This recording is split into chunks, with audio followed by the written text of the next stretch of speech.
Hello and welcome to Women Developing Brilliance. I'm your host, Casey Rossi. It's my great pleasure to present interesting stories of creative women sharing their message and lighting up the world with their presence and offerings. Get ready to be inspired. You can learn more about creating a business that you love by visiting kcrossi.com. Enjoy! My guest today is Carley Hauck. Carley is a torchlighter for leaders who want to bring their leadership to the next level. She is also the author of Shine, helping us lead consciously from the inside out. Carley aligns with organizations and people that prioritize people and the planet first.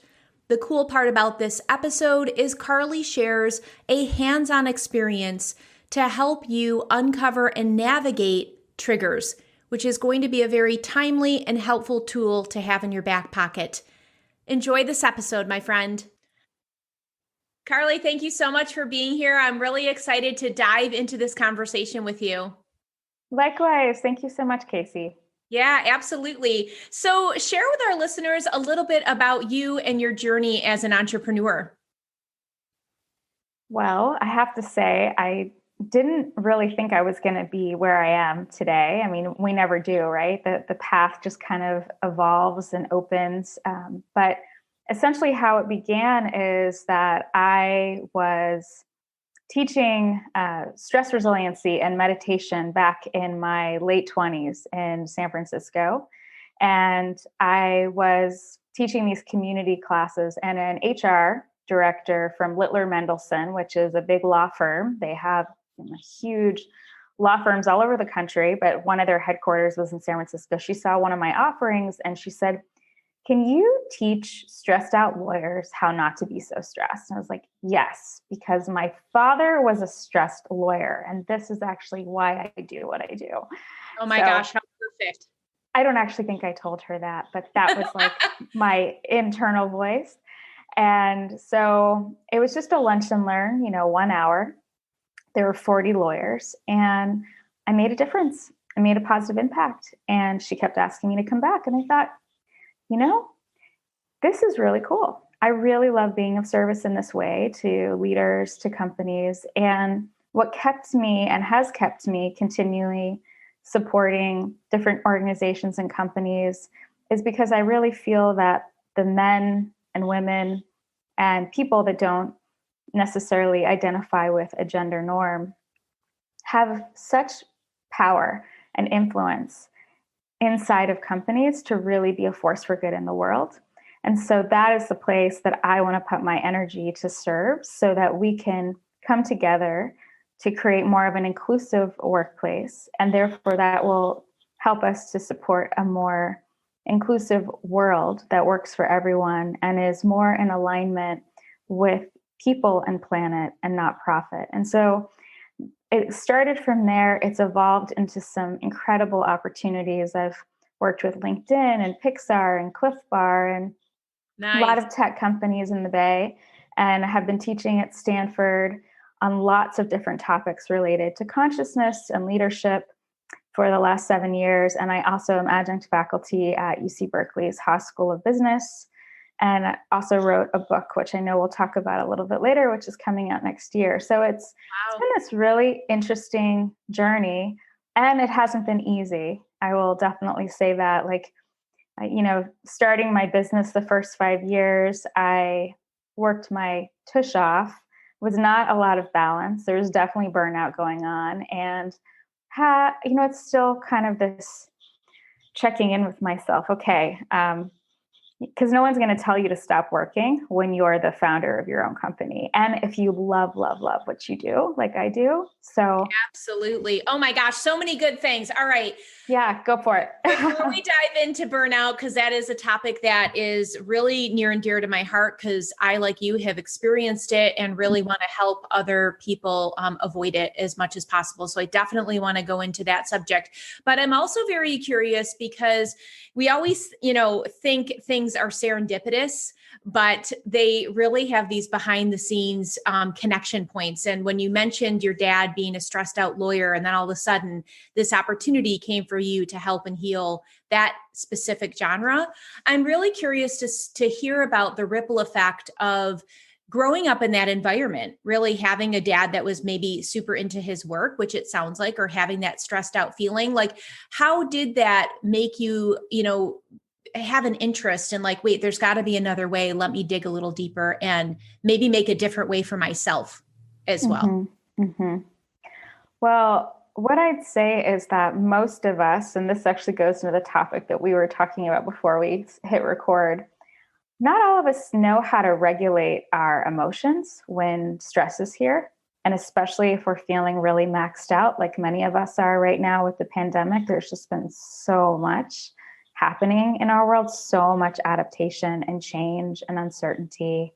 And a lot of people, for example, in the United States have been out of work. There's 40 million people out of work. Like that's not going to put you in necessarily the most positive mind state unless you can really grow your mindset to be more resilient.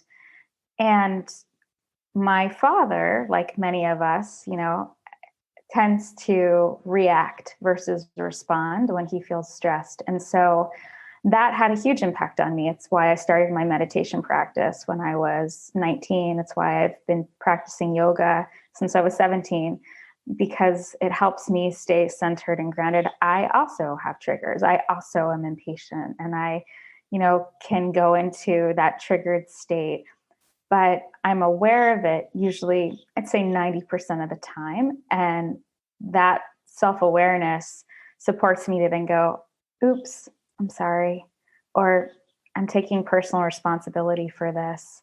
But it also has helped me to develop a lot of tools and techniques that I practice myself that I then share with other people and companies.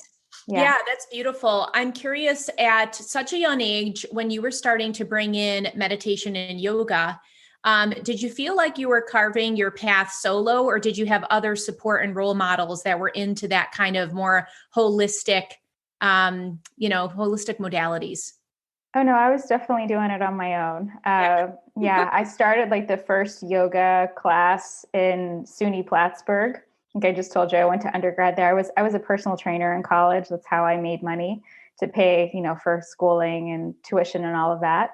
And I also taught every aerobics class you could possibly imagine, and yoga being one of them. And actually, the story that comes to mind, this is a small detour. There are a lot of fraternity brothers that would come to the gym, and there were a couple that came to my yoga class, and I hadn't been officially trained. I was reading books. I tend to be a person that if I'm really interested in something, I'll just digest a lot of information, and then I teach myself, and then I teach others. That's kind of always been my path. I love that formula. Yeah. I love it. I mean, those are some of the very best teachers because they're hands-on, they've embodied it. They've embodied it enough to be able to disseminate it in a very bite-sized way. So I really love that formula. That's like a secret to success, I think, for excellent educators. Thank you. It's also great to have a community of support too. I mean, I think at this point in the game, I'm grateful that I had that, I guess, ambition or motivation I was so interested that I was like, okay, I don't really see anyone doing it. I'm going to do it because it's just coming from my love and my joy.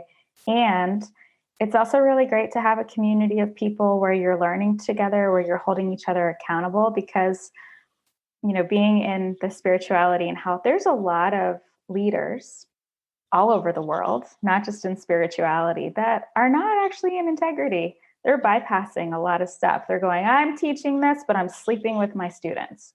Yeah. And so that's something that I, as a person that's really aligned with conscious leadership, those are things we need to call out because they're going to create hurt and harm. And so I think it's both. It's follow your passion, follow your innate learning and signature and torch that you want to bring into the world, and find community to keep you in accountability and integrity with what you're actually bringing to people. Yeah, I think that piece is so important.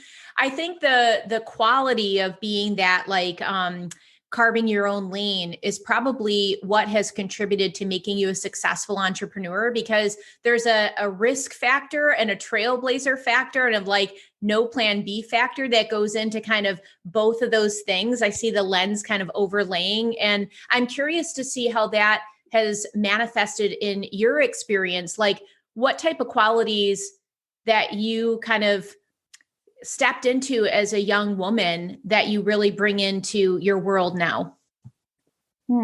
These are such good questions. Let's see. I tend to have a lot of persistence if I really want something. And as a consultant and as a coach, you kind of have to drive it forward. And you might pitch something to a company and it takes a year and a half before they open the door, right? So, in fact, that was my experience with Pixar. I was so excited about supporting Pixar as a company. I was like, I love this company. And so I, put it out there. They weren't ready.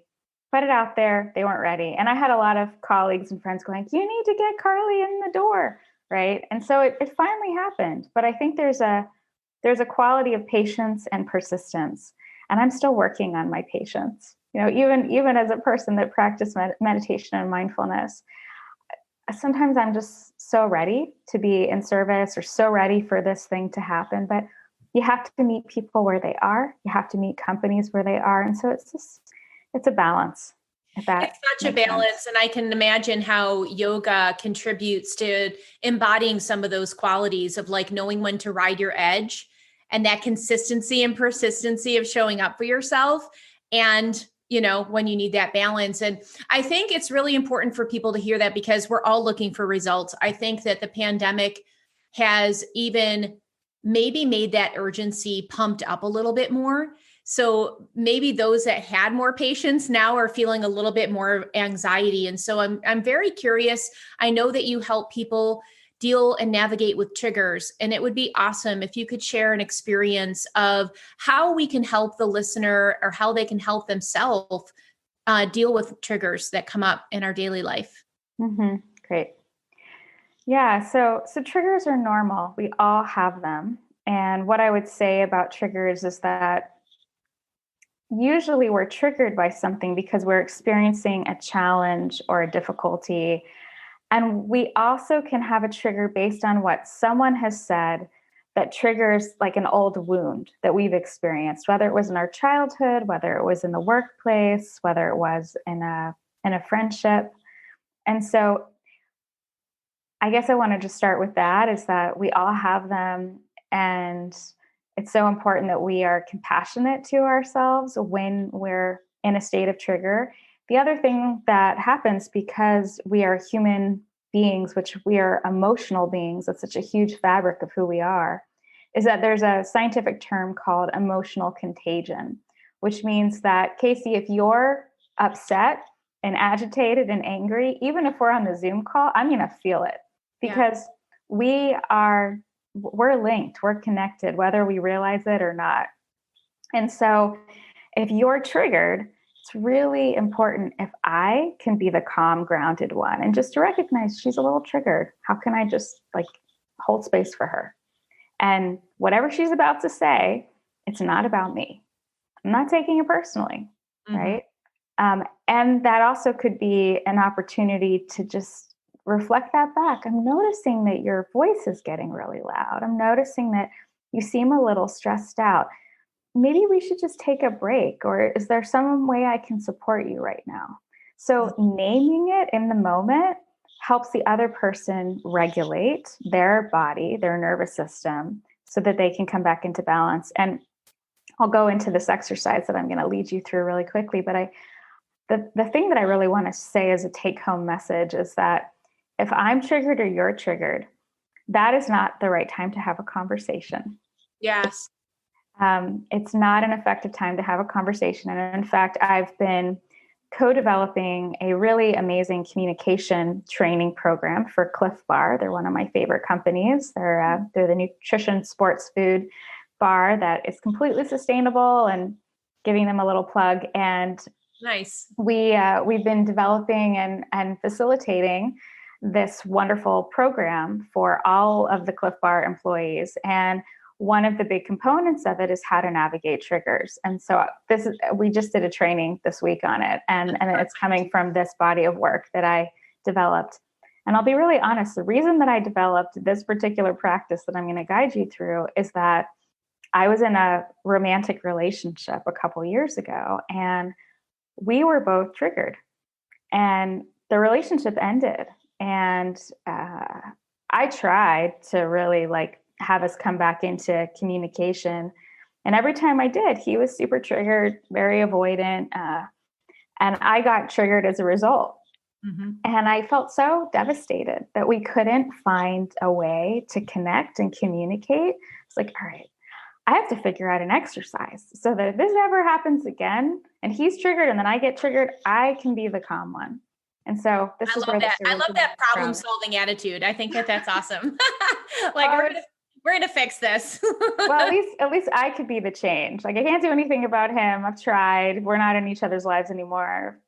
Wishing you well, Dan. But I needed to take ownership because I really wanted to be able to navigate that. And that happens in a relationship all the time. Yes, it absolutely does. I know people are going to resonate to this. And the one thing that you said that I just want to underscore is not to take it personal when someone else gets triggered, but to have that perspective and space and step back and realize this may be originating from the other person. And how do I stay grounded in my own self, realizing what is mine and take ownership for that, but then realizing what is theirs and where's the root of this turbulence.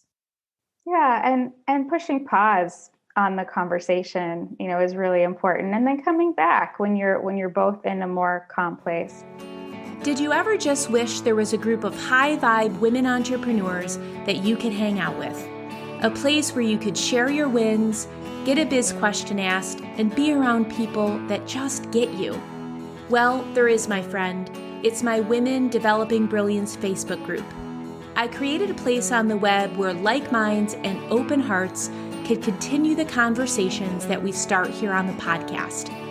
Fulfill your desire to develop friendships with women from around the globe, women who are on the solopreneur journey just like you. Now more than ever, we are craving authentic connections. Believe me, your voice matters, your work matters, and having the support of a close-knit community can make all the difference in the world. So head over to Facebook and go to facebook.com/groups/Women Developing Brilliance and request to join my private Women Developing Brilliance Facebook group, the gathering place for heart-centered female entrepreneurs looking to create an impact, increase their income, and connect deeply with themselves and others in the process. I can't wait to welcome you in my Women Developing Brilliance Facebook group, where you'll be encouraged to introduce yourself, ask a question, and meet other ambitious lightworkers just like you. Again, it's facebook.com/groups/Women Developing Brilliance. I'll catch you there. So let me lead you through this, Awesome. This exercise. And for those of you listening, please join in. I would love that. Okay, so Casey, I'm going to invite you to just bring your attention inside and just close your eyes or shift your gaze downward. And just start to notice where your feet are making contact with the floor, where your body's making contact with the chair. And just start to slowly breathe in and out through the belly. So slow diaphragmatic breathing, which is in the lower belly, helps us to calm down the nervous system, the heart rate, the blood pressure. Breathing in, breathing out. Just letting everything go. Bringing your body into a comfortable posture and position.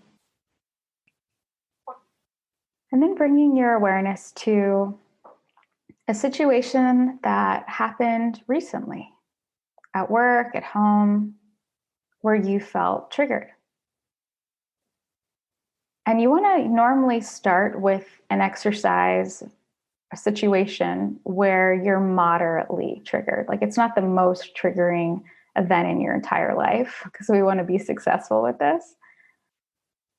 So moderately challenging trigger. So once you have that experience in mind, now go ahead and just ask yourself on a number scale of 1 to 10, 1 being that I feel cool as a cucumber, not bothering me at all, to a 10, I am enraged. I have massive amounts of energy that I need to release. Where are you on that scale? And you can just kind of keep this to yourself, and then I'll ask you about it once we end the exercise. So on a scale of 1 to 10, where are you on that number of being triggered? And then notice what feelings are here. Just really naming them silently to yourself. Fear, frustration, disappointment. All of our feelings are welcome, and they all have wisdom to share it with us.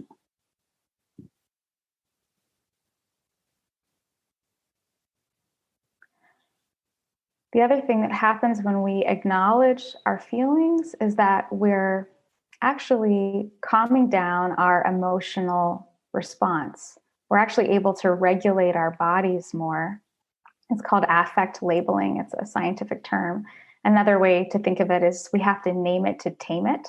So if we name, oh, there's anger, the anger actually starts to, that phrase of anger, we can actually identify it, and then we can kind of calm ourselves down. Next, how do you feel in your body right now? What are the physical sensations that you're aware of?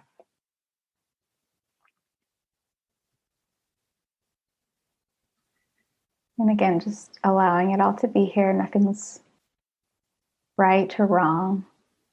Just accepting things as they are.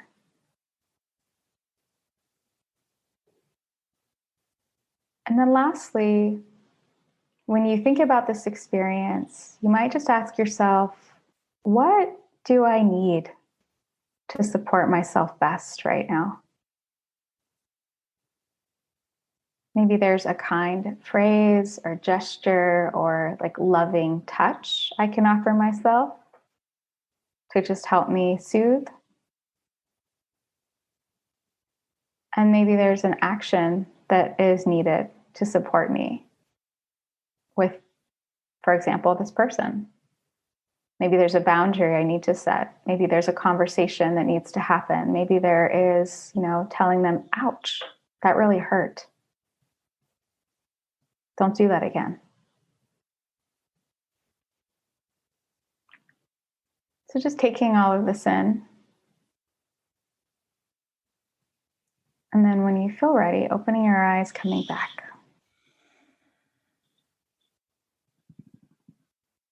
That's awesome. So I feel so curious. Tell me, what was your number? I would say it was a 7. And it's so very interesting because I have to really admit I don't get triggered often, but this morning I did. So this is the perfect topic. Always. And I was surprised at how mundane the trigger was. I will share it with you because I'm all about transparency, and I think it will help the listeners as well to just be okay with whatever size trigger the thing is, because I think we judge ourselves like, oh my gosh, why am I spinning out with something that seems so minor? But I was looking at my analytics this morning and noticed that a local female solopreneur who actually is a former client unsubscribed from my email list. And I cannot believe how I spun out over that. Aww. Like I really did. And I really was trying to put it in perspective, and it could be for a million reasons, but that was a really interesting exercise because I was kind of going through the list of emotions of why that was bringing it up. And you're right. It definitely is more deep rooted, right? Like of unworthiness, or what did I do wrong? Or I looked at that specific email and I was like, wow, that was one that I really, really wrote from my heart and really was expressing truth. So it hurt even more, right? It wasn't like just a random thing. So just so interesting to diffuse that. And I had called my bestie. First, I tried to process it myself and I was like, oh, I can't process this myself.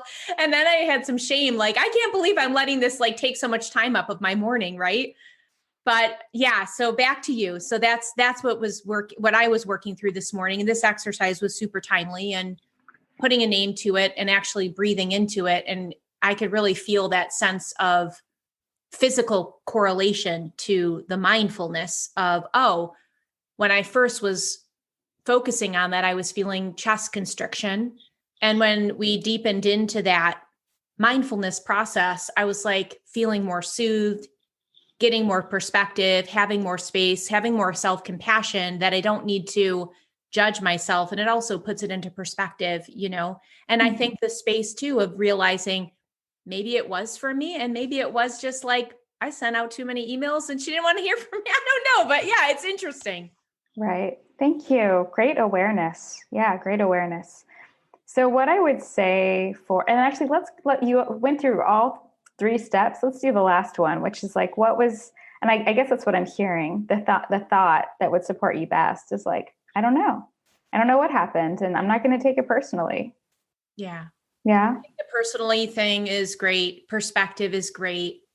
And giving yourself self-compassion, because I think that sometimes as entrepreneurs, we allow things to be weightier than they are, and we allow them to stick to us. And I think it's great to extract the learnings and then be like Teflon and just let it slide off. Extract what we need, let it slide off. So for me, that's just been a practice that I like to do. Mm-hmm. Mm-hmm. Great. Well, the one piece that I would offer is that when we realize that our number is a 5 or greater, and there's no judgment around this, that's not a time to have a conversation. Yeah. So normally what that means is that we've moved out of our heart, we're in our head, and we're in survival mode. So the only capacity we have is fight, flight, or freeze. And we don't want to drive a car when we're in that situation, right? Like we don't want to drive a car when we're angry or when we're scared or when we're frozen, because then the car is going to have an accident. Same thing with our communication. Yeah. So it's a really good opportunity to just go, I feel triggered. Or, you know what? I need to take a break. I need to take a 10 to 15-minute break, and I'm open to coming back to this conversation, or let's reschedule for tomorrow. This is not a good time for me right now. And that's you just taking responsibility for yourself and knowing that it's only going to probably have a car crash. So that's one thing I would tell the listeners. And the other thing that I would say is that regarding this particular situation, yeah, we have no idea why she unsubscribed. Maybe she's feeling really overwhelmed with her email box. Maybe she feels like she got so much from you that she's just like wanting to incorporate it more. I don't know. Yeah, that's awesome. I'm so glad that you gave a practical experience that they can go back to and they can start to kind of utilize this tool on a daily basis for themselves to just recalibrate their nervous system and get perspective. So thank you so much for that. I love it. I'm all about putting strategies into place. And I think that this is an excellent way to deepen self-awareness and really just be aware of our triggers. And also when there's a repetitive pattern, let's look at that deeper root. So that's awesome. I can talk to you forever, but I definitely want to ask you what your favorite big idea from your new book, Shine, is. Oh, thank you. Yeah, my favorite big idea. I mean, really, my book is about how we cultivate consciousness on the inside so that we can shine with it on the outside. And I really think of the book as a roadmap and a blueprint to creating a workplace and a world that works for everyone and is in harmony with the planet, because climate change is one of the largest obstacles that we as a humanity face right now. And it's going to require all of us to find our unique, way that we are marching forward in that solution. And it's also going to require that we all come together. And there is a lot of division and hurt that's happened in our country, but also in our world. And so the big idea, not so big, it's kind of, it just feels what it is. these are qualities to help us lead from more love, from more wisdom, from more generosity, and not other each other, because we are all in this together and we're not going to get out of it unless we find a way to come together. So that's really the essence of the book. I love it. It's really about uniting and just, I love that. What does it mean to you to kind of amplify the inner consciousness or lead from that conscious space from the inside?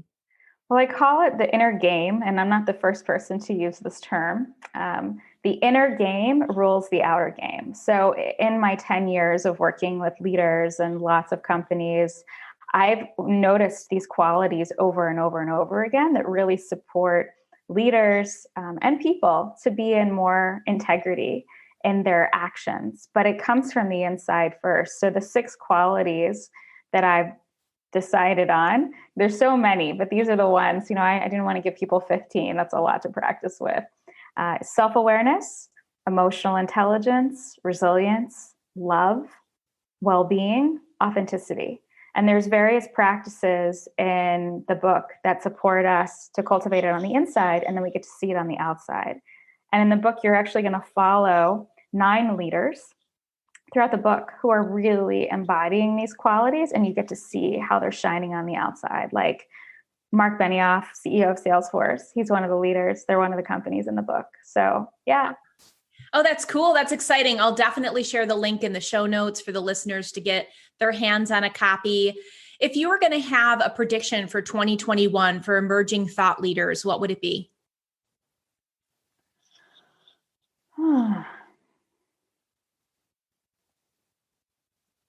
I think there's still a lot that we're navigating in the world as far as what is the world that we want to create together.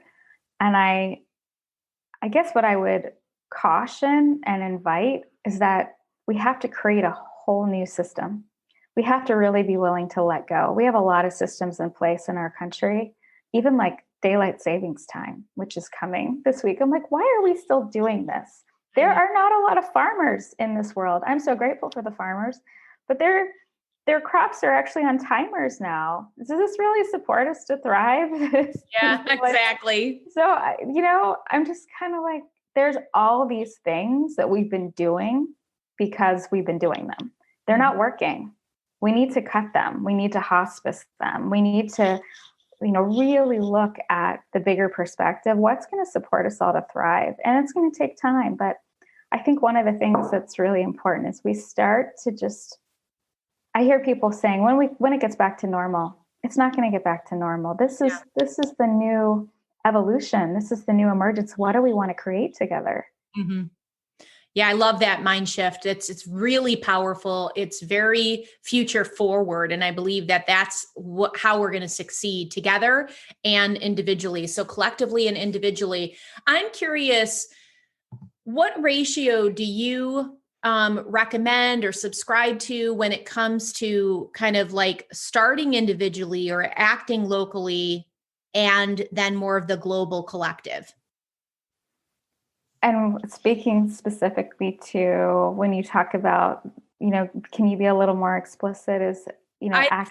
Leading from love. I loved your phrase. You just said hospicing old systems that don't work, because what comes to mind immediately is, especially because our listeners are solopreneurs primarily. And I feel that you can start right in your own specific space. What do you need to retire in your business? What's not working for you? Where do you have to set up boundaries and new structures that are going to support you to thrive? And when those thoughts immediately come to mind, I have a little voice saying, and what about the collective consciousness? How do you expand that from just an individual need? Mm-hmm. So I'm so curious about your thought, because I think if we all started from that individual collective, what's under our own roof, we'd see a massive positive ripple effect. So I'm curious what the ratio is between cleaning up and growing up and showing up right in your own space and then stepping out is it enough to lead by an example, or should we also incorporate a global collective connection of that?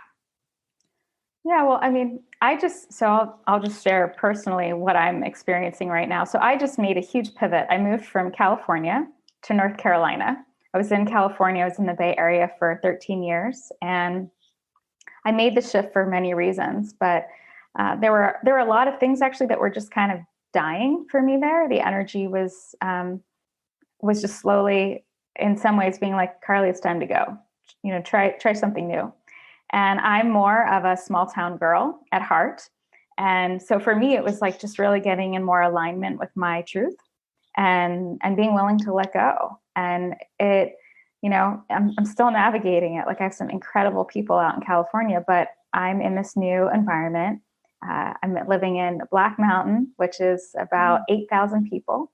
Very different than like 9 million, Nice. which is in the Bay Area. And I'm really, as far as my home environment, it's really important to me that I'm living in more harmony with the planet and that I'm being as sustainable as I can.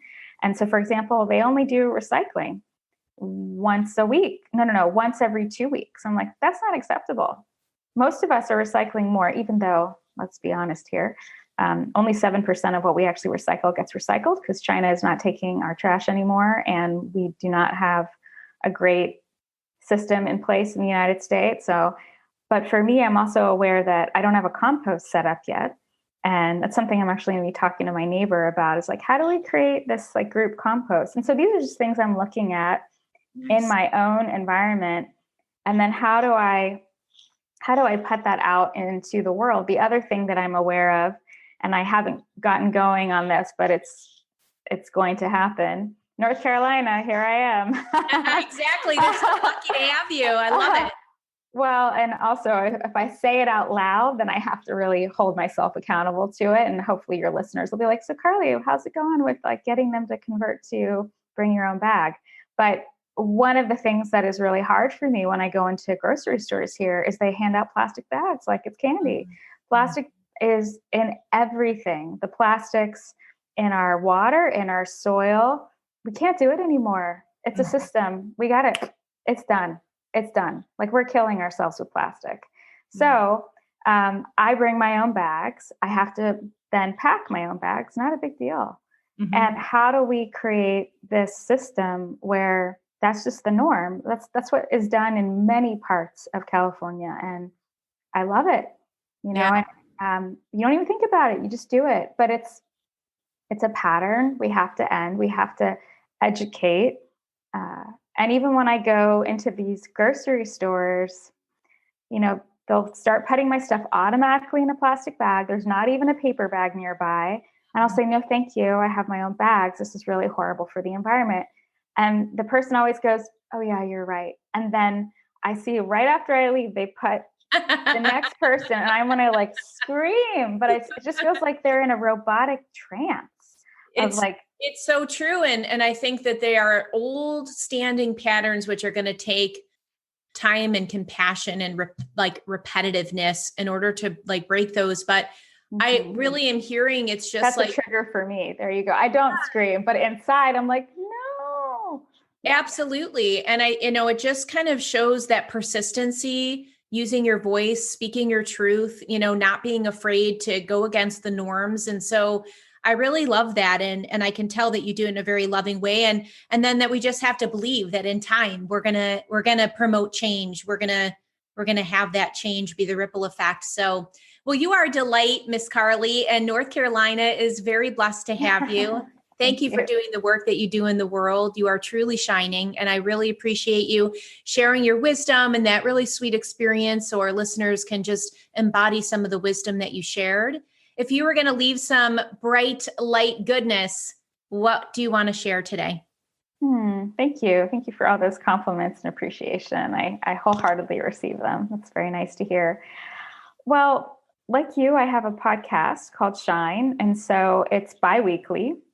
And if anybody is interested in learning, more about this topic that we've been exploring, conscious leadership at work and in the world, it's just inspiration. It's really focusing on what we can do on the inside and then on the outside. And I have a link, which I'm sure you'll probably put in the show notes, but it's leadfromlight.com. And if you sign up to that, you get a free handbook. I call it Rituals for Rising. And then you will also be subscribed and get the updates of the new podcast. But The word of wisdom I'd love to leave people with is that everyone has their own unique light to shine. And, sometimes we can see all of the problems in the world and we can get really overwhelmed and be like, I don't even know how to start to address climate change or systemic oppression or racism in our country, right? Like, I don't even know how I could make a difference. But we all can make a difference. And you just have to choose one way that you want to make a difference and then just keep doing that. So that's what I want to leave people Beautiful. with. I love it. I love it. Thank you again. I look forward to crossing paths with you in the future. Thank you. Me too. Thank you so much. Take Bye. care. Bye. I hope you enjoyed today's episode on women developing brilliance. If so, head on over to Apple iTunes and subscribe to this podcast. And I'd be grateful if you could leave a review or a rating so more people can benefit from these inspirational stories about the solopreneur journey. Thank you.